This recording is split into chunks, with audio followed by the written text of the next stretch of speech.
Many of you have probably seen these reports that there has been some cell phone outages today. Now, we did just get some information from about one of the rumors around what may have caused this from the Space Weather Prediction Center. Yeah, so, we were kind of questioning and curious, could a solar flare cause something like this? And we'll get more on that in a bit, but basically with this instance today happening Thursday morning, there was a solar flare that was reported from the Space Weather Prediction Center.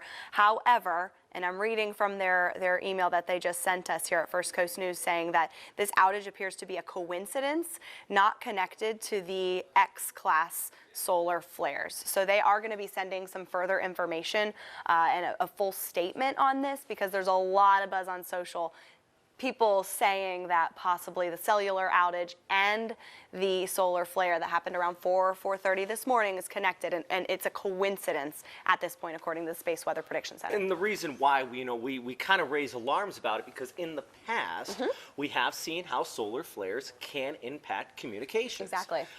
Back in the 80s, you had one that actually shut down the power in Montreal, late 1800s, one of the more famous ones, even caused big significant impacts to telegraph lines. And even in the past, in this specific solar flare, we have confirmed that HF radio, a lot of like ham radios, things like that, have been impacted. Yeah, so basically these solar flares are bursts of radiation that come out from the sun, and when it happens, it can impact a layer of our atmosphere that impacts those things like GPS, like radio communications, like cellular towers, not harmful to us humans just walking around and living our lives, but again, it has had history of having an issue with communications. This time, though, again, just a coincidence. And if anything, if there is a CMA associated with these solar flares, CMA is kind of the little brother to a solar flare. It's a coronal mass ejection.